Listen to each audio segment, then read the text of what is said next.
So guys इस video में discuss करेंगे टाटा पावर कंपनी के बारे में, मार्केट के इंडेक्स और कंपनी को टोटल इवैल्यूएट करेंगे और रीजंस यहां पर कंक्लूड करेंगे कि क्या रीजन है स्टॉक में अभी तक गिरावट है और कब जाकर के इसमें रिकवरीज बनने के चांसेस है और क्यों जब स्टॉक में तेजी थी उसके रीजंस इंडेक्स के अलावा और क्या थे और अभी जो स्टॉक में गिरावट है उसके क्या रीजंस है। ऑल्दो छोटी सी रिकवरी पिछले कुछ सेशंस में स्टॉक में बनी है, बट ब्रेकआउट्स की बात हो रही है यानी कि लॉन्ग टर्म की।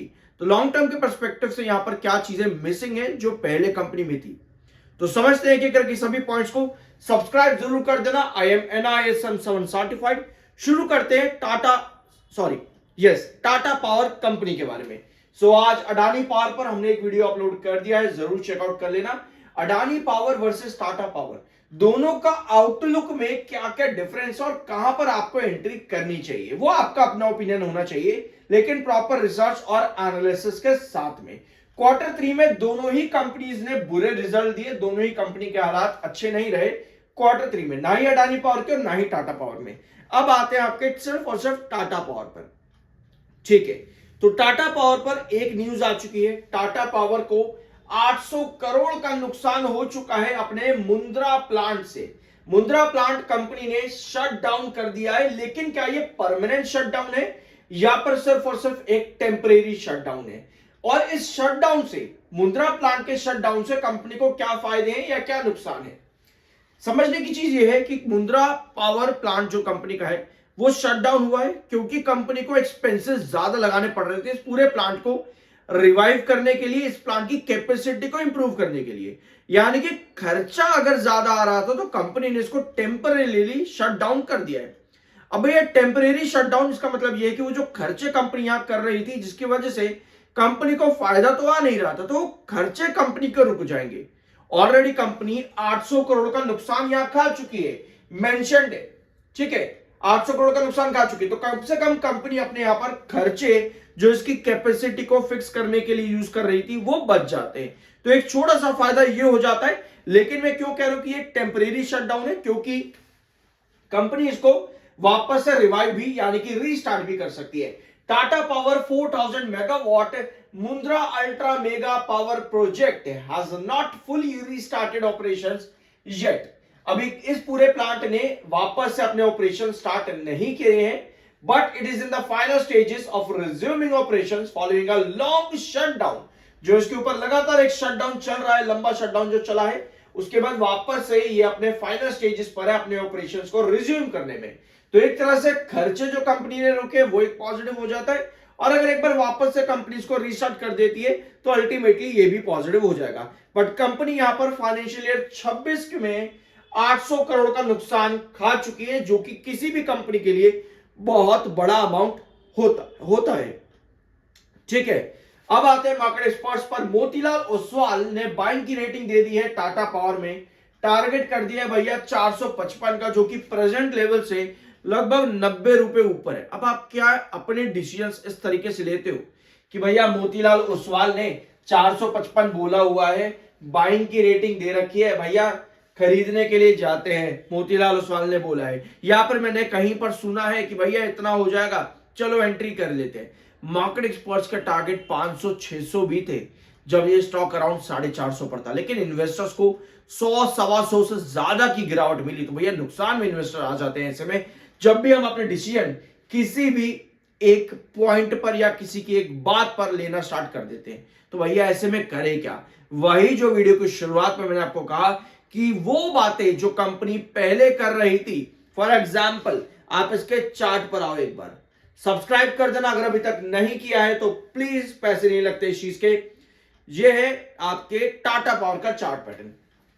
यहां 2023 से लेकर के 2024 के मिड तक कंपनी ने ताबड़तोड़ रिटर्न दिए, बल्कि मिड भी नहीं कहेंगे, अक्टूबर के महीने तक बहुत बढ़िया रिटर्न कंपनी ने दिए।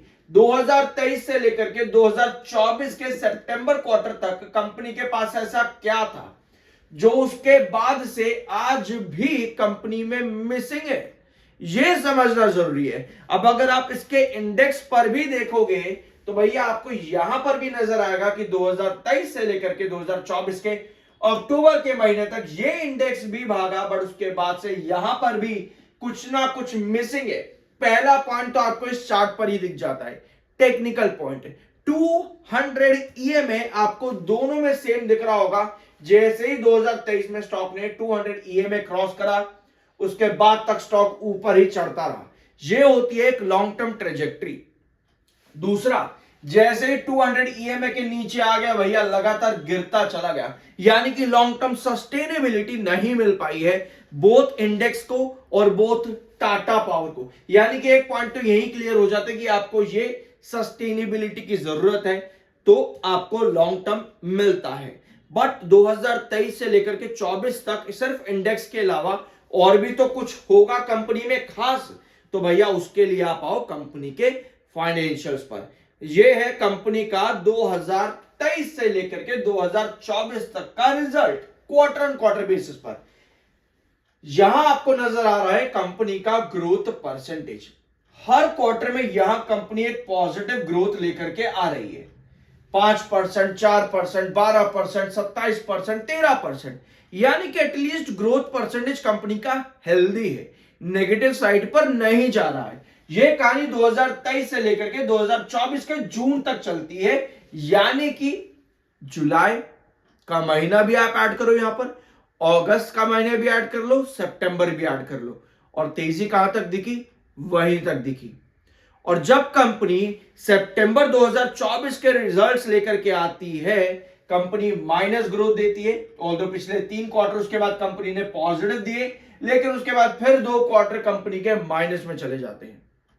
तो जो गिरावट बड़ी यहां पर बन चुकी है, जो सस्टेनेबिलिटी ब्रेकआउट्स में कन्वर्ट नहीं हो रही, वो कहीं ना कहीं इसके अब के अनसस्टेनेबल रिजल्ट से, अनसस्टेनेबल ग्रोथ परसेंटेज है। अब आप कहोगे भाई ये हो चुका है, हमें मत बता। ध्यान से आपका कंक्लूजन क्योंकि यहीं पर छिपा है। मैंने वीडियो की शुरुआत में तभी आपको कहा कि ये चीज ढूंढो जो अभी मिसिंग है बट पहले थी। तो वही मैंने आपको बताया यहां पर कि पहले क्या था और अभी क्या नहीं है, और वही आपको चाहिए मिसिंग पॉइंट। यानी कंपनी का वो रेगुलर पॉजिटिव ग्रोथ आपको चाहिए ताकि कंपनी वापस से लंबे ब्रेकआउट दे सके। यही हाल कंपनी के प्रॉफिट्स पर भी था। प्रॉफिट ग्रोथ भी कंपनी का यहां पर आपको गिरता देखने को मिल रहा है पिछले 2 क्वार्टर में, और उसके पहले तक कंपनी काफी पॉजिटिव ग्रोथ पर चली है।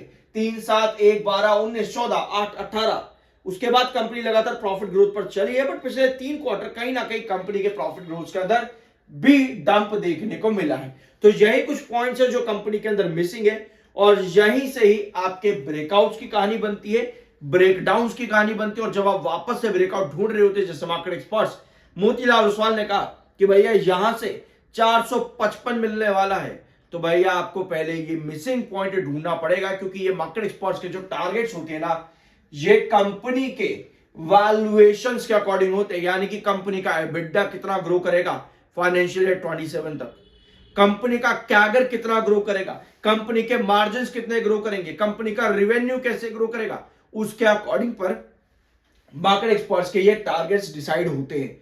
यानी कि अगर कंपनी वहां वैल्यूएशन पर थोड़ा सा भी डगमगाई तो भैया ये टारगेट हो जाते हैं गायब, और फिर मार्केट एक्सपर्ट्स भी कर देते हैं टारगेट्स को कट। और वहीं पर ही रिटेलर कहता है भैया मेरे को तो फंसा दिया, मेरे को तो फंसा दिया, अब मैं क्या करूं। वही रिटेलर खुद ही गलती करता है। सो बेटर ये है कि हम पूरी चीजों को इवैल्यूएट करें। अगर हमें कुछ समझ नहीं आ रहा तो हम थोड़ा सा पास्ट में जाकर के चीजों को समझें, ताकि हम फ्यूचर को प्रेडिक्ट कर सके, predict in the sense analyse कर सके और पॉसिबिलिटीज को इवैल्यूएट कर सके। बट स्टिल जब हम लॉन्ग टर्म के लिए जा रहे हैं, लॉन्ग टर्म डजंट मीन कि आपने अगर आज इन्वेस्ट किया है तो आपका जिंदगी भर के लिए रहेगा। आपको बीच बीच में उसको चेंज भी करना पड़ता है। फॉर एग्जांपल अगर गिरावट है तो वहां पर आपको एवरेजेस करने के लिए चार्ट्स की मदद लेनी चाहिए, क्योंकि वहीं पर ही आपको मालूम पड़ेगा कि पुराने बेसिस क्या थे और अभी वो रिजेक्शन है या पर नया बेस बनने के लिए रेडी है। ये लास्ट वाला पॉइंट जो मैंने आपको बोला है, बेस या रिजेक्शन, मेरे बाकी की वीडियोस में आपको बहुत डिटेल्स में दोनों ही पॉइंट समझ में आ जाएंगे। जरूर चेकआउट करना। अगर पहली बार आए हो एक छोटा सा सब्सक्राइब जरूर कर देना। मिलता है अगले वीडियो में। आई होप कि इस वीडियो में आपको कुछ नया जानने और सीखने को मिला होगा। तो कमेंट बॉक्स में यस जरूर लिख देना। मिलता है अगले वीडियो में।